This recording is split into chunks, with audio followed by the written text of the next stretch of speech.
बंद कमरे में इलेक्शन कमीशन का हाई वोल्टेज ड्रामा। विपक्ष के साथ चुनाव आयोग ने आखिरकार ऐसा क्या सलूक किया कि विपक्ष को चुनाव आयोग के दरवाजे पर चौखट पर खड़े होकर सब कुछ बताना पड़ा देश को कि आखिरकार उसके साथ क्या सलूक किया गया। चुनाव आयोग ने क्या किया। चुनाव आयोग का व्यवहार ऐसा जैसे कोई अनजान व्यक्ति उनकी चौखट पर आ गया हो, जिसे सुनकर आप दंग रह जाएंगे। इंडिया गठबंधन विपक्ष के तमाम नेता चुनाव आयोग के दरवाजे पर कुंडी खटखटाते रहे, मगर काफी मान मनोबल के बाद चुनाव आयोग मिलने को राजी होता है। तो हुआ क्या? कुछ शर्तों के साथ, कुछ ऐसी शर्तों के साथ मुलाकात के लिए राजी हुआ जो आज सवाल बन रही है। वो शर्तें, पहले यह बताओ कि पार्टी में आपका पद क्या है। विपक्ष से पूछा गया, विपक्ष के नेताओं से, डेलीगेशन से पूछा गया, पहले बताओ पद क्या है। क्या ऐसी कल्पना की जा सकती है दोस्तों? चुनाव आयोग से मुलाकात करने जब इंडिया गठबंधन गया तब उनसे उनका पद पूछा गया।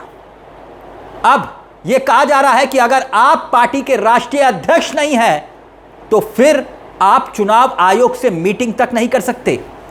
अब सवाल खड़े हो रहे हैं कि चुनाव आयोग का यह सलूक क्या जायज है, और यह सलूक क्या चुनाव आयोग बीजेपी के प्रतिनिधि मंडल, मेरा सवाल फिर से सुनिएगा, कि क्या यही सलूक चुनाव आयोग बीजेपी के प्रतिनिधि मंडल के साथ कर सकता है? वैसे माजरा यह था कि बिहार के चुनाव से महज 2 महीने पहले चुनाव आयोग जिस तरह से मतदाता सूची यानी कि वोटिंग लिस्ट में बदलाव की कोशिश कर रहा है और उसी को लेकर जबरदस्त आलोचना चारों तरफ हो रही है, उसी मुद्दे को लेकर तेजस्वी यादव और राहुल गांधी का संदेश लेकर कल विपक्षी पार्टी के नेता चुनाव आयोग से मुलाकात करने पहुंचते हैं।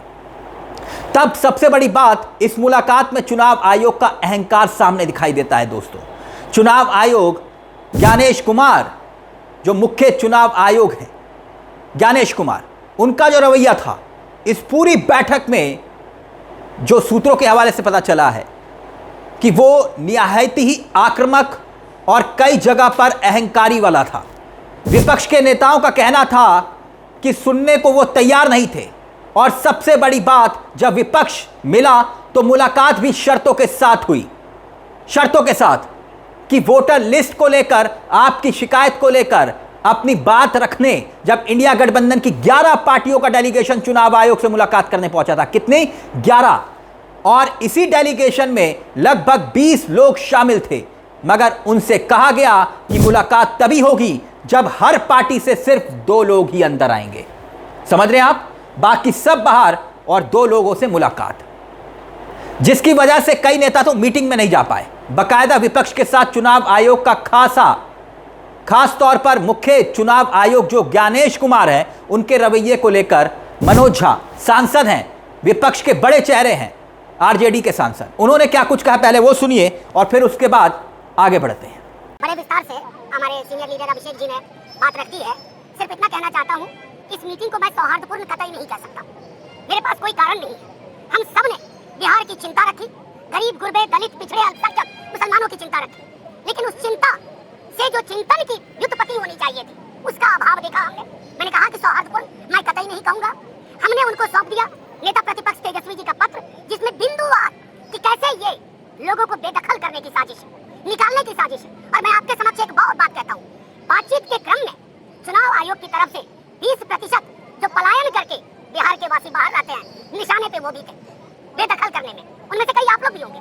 अगर किसी एक्सरसाइज का पर्पस इंक्लूजन के बदले एक्सक्लूजन हो जाए तो हम क्या ही कहें। हमने अपनी तमाम चिंताएं रखी मौसम को लेकर के।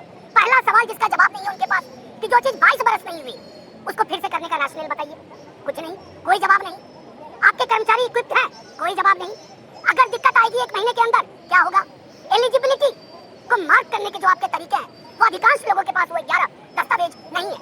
हम उनकी बात कर रहे हैं जिनके पास एक अलग से सूटकेस नहीं होता है दस्तावेज रखने का। जो गरीब गुरबा मौसम भी झेल रहा है, एक तरफ सुखाड़, एक तरफ बाढ़, और इसी प्रक्रिया में 1 महीने के अंदर सब होना है।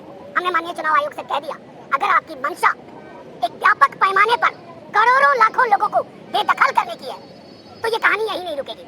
सैलाब सड़कों पर भी होगा, क्योंकि सबसे महत्वपूर्ण राइट है, राइट टू वोट।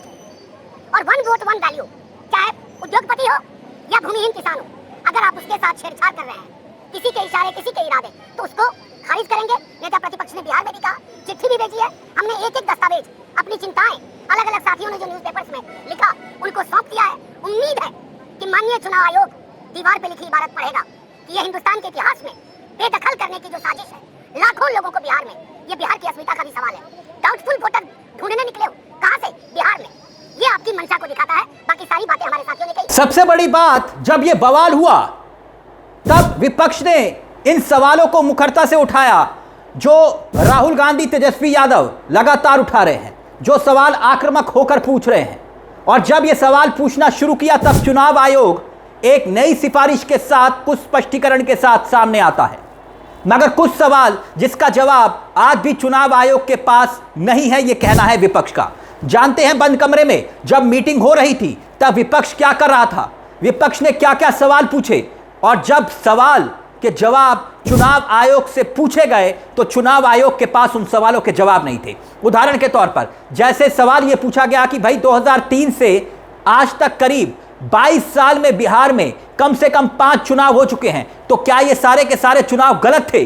सवाल वाजिब था, मगर चुनाव आयोग के पास जवाब नहीं था। फिर सवाल यह भी था कि अगर आपको SIR यानी कि स्पेशल इन्वेस्टिगेटिव रिवीजन करनी ही थी तो इसकी घोषणा जून के अंत में क्यों की गई? दोस्तों, यह बहुत बड़ा सवाल है कि जून के अंत में ही क्यों की गई आपने? इसका फैसला कैसे और क्यों लिया गया, इसके बारे में कोई जानकारी नहीं। मगर चुनाव आयोग बताना चाहिए था चुनाव आयोग को, मगर वो मौन था, क्योंकि दोस्तों बात मंशा की थी। ऐसे में अगर मान भी लिया जाए कि SIR की जरूरत है तो इसे बिहार चुनाव के बाद इत्मीनान से क्यों नहीं कराया जा सकता? क्योंकि जब 2003 में यह प्रक्रिया अपनाई गई थी तो उसके 1 साल के बाद राष्ट्रीय चुनाव हुआ था और 2 साल के बाद असेंबली का चुनाव हुआ था। इस बार सिर्फ 1 महीने का वक्त दिया गया है और ऐसे में 1 महीने में ही सब कुछ करना है, तो क्या यह संभव है? और अब इसी मुद्दे को लेकर, चुनाव आयोग के रवैये को लेकर कांग्रेस के नेता जयराम रमेश वो क्या कुछ कह रहे हैं, अब वो भी आपकी स्क्रीन पर है दोस्तों। फिर उसके बाद इस पूरे मुद्दे पर चुनाव आयोग कैसे बैकफुट पर दिखाई दे रहा है वो भी आपको बताएंगे। मगर पहले जयराम रमेश ने जो कुछ लिखा है आपको अब वो दिखाते हैं, वो आपकी स्क्रीन पर है। उन्होंने लिखा है कि कल शाम इंडिया ब्लॉक के प्रतिनिधिमंडल ने बिहार की विशेष मतदाता गहन पुनर्निरीक्षण यानी SIR को लेकर चुनाव आयोग से मुलाकात की। पहले आयोग ने मिलने से इनकार कर दिया था, लेकिन अत्यंत दबाव में आकर प्रतिनिधिमंडल को बुलाया गया। आगे क्या लिखते हैं जयराम रमेश, अब वो देखिएगा।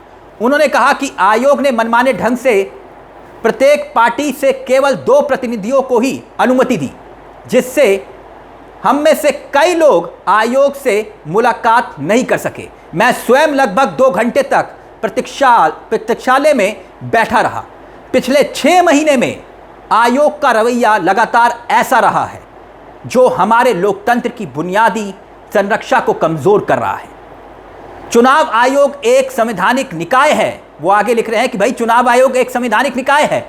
यह विपक्ष की सुनवाई के अनुरोधों को नियमित रूप से अस्वीकार नहीं कर सकता। यानी दोस्तों एक बड़ा मामला है जो जयराम रमेश कह रहे हैं। और आगे जयराम रमेश लिखते हैं कि भाई आयोग को संविधान की भावना और उसके प्रावधानों के अनुरूप काम करना चाहिए। सबसे महत्वपूर्ण बात यह है कि चुनाव आयोग राजनीतिक दलों से बातचीत के लिए मनमाने नियम नहीं बना सकता, जैसे कि प्रतिनिधियों की संख्या, उसके पद, या ये तय करना कि कौन अधिकृत है और कौन नहीं है। जब प्रतिनिधिमंडल ने इन नियमों को मनमाना और भ्रामक बताया तो आयोग ने जवाब दिया, ये नया आयोग है। सुन रहे हैं आप, समझ रहे हैं कि ये नया आयोग है। नया आयोग, तो नया आयोग का मतलब क्या हुआ? आगे वो लिख रहे हैं, ये सुनकर चिंता और गहराई हो जाती है, गहरी चिंता और गहरी हो जाती है कि इस नए आयोग की अगली चाल क्या होगी और कितने और मास्टर स्ट्रोक देखने बाकी हैं। जैसे नवंबर 2016 की नोटबंदी ने हमारी अर्थव्यवस्था को गहरा झटका दिया था, वैसे ही चुनाव आयोग की ये नोटबंदी नहीं, वोटबंदी जो बिहार और अन्य राज्यों में SIR के रूप में सामने आ रही है, ये हमारे लोकतंत्र को नष्ट कर देगा। ये लिखा है जयराम रमेश। यकीनन चुनाव आयोग का ये रवैया आज कई सवाल खड़े कर रहा है दोस्तों, मगर जैसे ही वोटिंग लिस्ट को लेकर, जिस वोटिंग लिस्ट को लेकर कहा जा रहा है कि नोटबंदी के बाद वोट बंदी की तैयारी हो रही है, दरअसल हैरान करने वाली बात यह है कि पिछले एक दशक से हर काम के लिए आधार कार्ड मांगा जाता रहा, लेकिन अब कहा जा रहा है कि आपको वोटर नहीं माना जाएगा अगर आपके पास जन्म प्रमाण पत्र नहीं होगा। तो फिर आधार कार्ड के मायने क्या? एक कैटेगरी में उन लोगों के माता पिता के जन्म के भी दस्तावेज देने होंगे जिनका जन्म 1987 और 2012 के बीच में हुआ है। ऐसे में प्रदेश के तो लाखों करोड़ों गरीब लोग जो हैं वो कागजात कहां से जुटा पाएंगे? क्या ये सवाल नहीं खड़ा होता कि वो महीनों की भागदौड़ कैसे कर पाएंगे? ऐसे में कई लोगों का नाम इस लिस्ट से कट जाएगा। और क्या यही बीजेपी चाह रही है, जो कि साफ तौर पर लेवल प्लेइंग फील्ड का हनन नहीं होगा? क्या लेवल प्लेइंग फील्ड चुनाव का अधिकार है और उसका आधार है, और चुनाव गणतंत्र का आधार है? तो क्या यह सवाल जायज नहीं है? बात इतनी नहीं है। तेजस्वी यादव भी पूछ रहे हैं कि भाई चुनाव आयोग ने यह फैसला कब और कैसे लिया, यह तो बताइए, क्योंकि जनवरी तक ऐसा कोई नियम था ही नहीं। इसकी घोषणा आपने तब क्यों नहीं की, अब क्यों कर रहे हैं ठीक चुनाव से एक महीना पहले? तो क्या दाल में कुछ काला है या फिर पूरी की पूरी दाल काली है?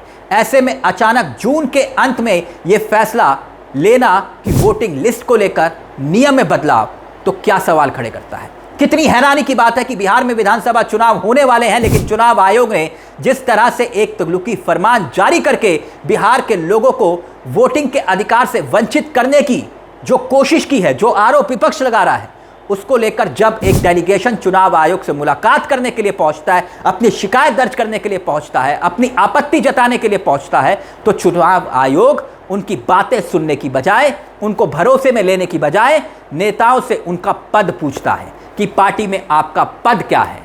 तो क्या ये जायज़ है? कहीं ना कहीं दोस्तों ये सवाल तो खड़ा होगा ही। तो ये नया चुनाव आयोग है क्या? और क्या जो ये सलूक विपक्ष के नेताओं के साथ चुनाव आयोग ने किया, क्या इतनी हिम्मत है कि जब बीजेपी का डेलीगेशन चुनाव आयोग के पास पहुंचेगा तो यही नियम बीजेपी नेताओं पर भी लागू होगा? यह एक यक्ष प्रश्न है दोस्तों। इस मुद्दे को लेकर आपकी क्या राय है, हमें कमेंट बॉक्स में जरूर बताइएगा। फिलहाल मुझे तिलक चावला को दीजिए इजाजत। चलते चलते एक दरख्वास्त, अगर हो सके तो हमारे इस चैनल को सब्सक्राइब करना मत भूलिएगा, क्योंकि यह मंच आप ही का मंच है और आप ही की आवाज़ इस मंच पर हम उठाते हैं। नमस्कार, जय हिंद, जय भारत।